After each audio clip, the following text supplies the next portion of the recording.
फरमाया वली अबवैहि लिकुल्लि वाहिदिम मिनहुमुस सुदुसु मिम्मा तरक इन कान लहू वलद।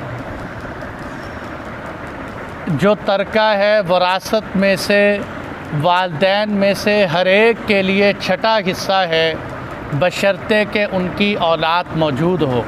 अगर औलाद मौजूद है तो माँ बाप को वरासत में से छठा हिस्सा मिलेगा। फ़इल्लम यकुल लहू वलदुन ववरिसहु अबवाहु फलिउम्मिहि सुलुस। और अगर इनकी औलाद मौजूद न हो, सिर्फ़ वालिदैन ही अपने जो है औलाद के वारिसीन हो, तो फिर उसकी जो है वारिस की माँ को, मैयत की माँ को सुलुस मिले, मैयत की वालदा को तिहाई हिस्सा मिले।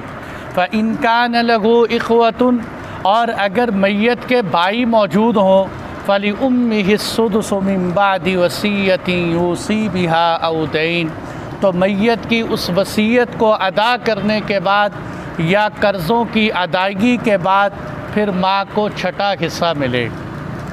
ये यहाँ तक जो है वालिदैन के हिस्से अल्लाह ताला ने बताया। अब देखो बहुत आसान सी बात है, इसकी कई सूरतें बनती है। मिसाल के तौर पर वालिदैन हयात हैं, मैयत के वालिदैन ज़िंदा हैं और मैयत की जो है औलाद मौजूद, जैसे सबसे पहले कहा ना लिकुल्लि वाहिदिम मिनहुमुस सुदुसु मिम्मा तरक इन कान लहू वलद। अगर औलाद मौजूद है और औलाद के होते औलाद में से चाहे कोई एक बेटा हो, चाहे कोई एक बेटी हो, या बेटे बेटियां बहुत सारी हों, तो अब माँ और बाप दोनों को छठा छठा हिस्सा मिले। मिसाल के तौर पर हम समझ लेते हैं कि कोई आदमी है, वो फौत होने वाला जो है, उसकी औलाद में 2 बेटे हैं 2 बेटियाँ और उसके माँ बाप भी हयात। अब चूँकि 2 हिस्से तो बेटियों को चले जाएंगे, एक एक हिस्सा, और मैंने बताया था कि मर्द को डबल जाता है, तो 2-2 हिस्से मर्दों को चले जाएंगे, 4 हिस्से ये चले गए और 2 हिस्से एक माँ को चला जाएगा, एक वालिद को चला जाएगा। तो जब औलाद मौजूद हो तो औलाद की मौजूदगी में माँ बाप को छठा हिस्सा मिलता है। बहुत सिंपल सा उसूल। दूसरी सूरत क्या है? दूसरी सूरत कुरान कहता है कि औलाद नहीं है वरासत के अंदर, मैयत जो फौत हुई है उसके जो है कोई भी बेटा नहीं, यहाँ तक कि मिसाल के तौर पर जो है किसी भी तरह की उसकी औलाद नहीं है, उसकी मुख्तलिफ़ शक्लें हो सकती हैं।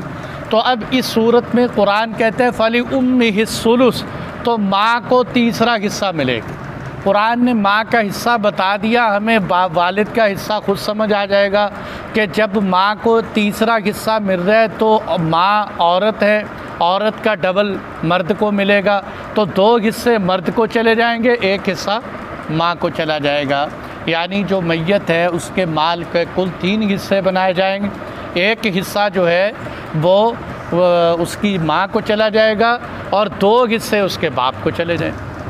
अब तीसरी सूरत क्या पेश आ गई, कुरान ने वो भी बताई। देखो अल्लाह का कुरान कैसा बेहतरीन है कि हमें एक एक चीज़ खोल खोल के बता रहा है। फ़इन कान लहू इख़वतुन, और अगर मैयत, ये मसला ज़रा तवज्जो से समझने का है, अगर मैयत के बहन भाई मौजूद, बहन भाई एक से ज़्यादा हों, मिसाल के तौर पर एक भाई है या एक बहन, या 2 भाई हैं या 2 बहनें हैं, एक से ज़्यादा हों, तो अब इस सूरत के अंदर देखो जब जब बाप मौजूद हो तो वालिद की मौजूदगी में भाइयों को वरासत तो नहीं मिलती, ये पक्का उसूल। माँ बाप जब हयात हों तो उस सूरत में देखो सबसे पहले वरासत तकसीम होती है औलाद में, औलाद के बाद आती है माँ बाप में, माँ बाप के बाद जाती है भाइयों के अंदर, भाई ना हो तो भाइयों के बाद जाती है चच्चे तायाज़ात के अंदर, तो चच्चों के अंदर, इस तरह जो है चच्चों के अंदर, तायों के अंदर, फिर इनकी औलादों के अंदर।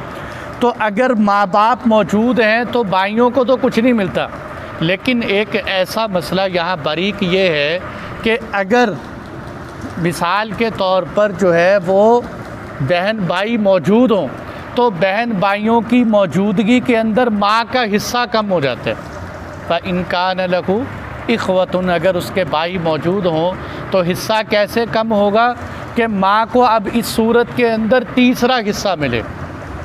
देखो ना मिसाल के तौर पर जैसे जो है हमने पीछे क्या पढ़ा कि अगर जो है वालिदैन हयात हैं और उसकी जो है क्या कहते हैं औलाद मौजूद नहीं, तो इस सूरत के अंदर माँ बाप की तकसीम क्या होगी कि एक हिस्सा माँ को चला जाए, 2 हिस्से वालिद को चले जाएँ।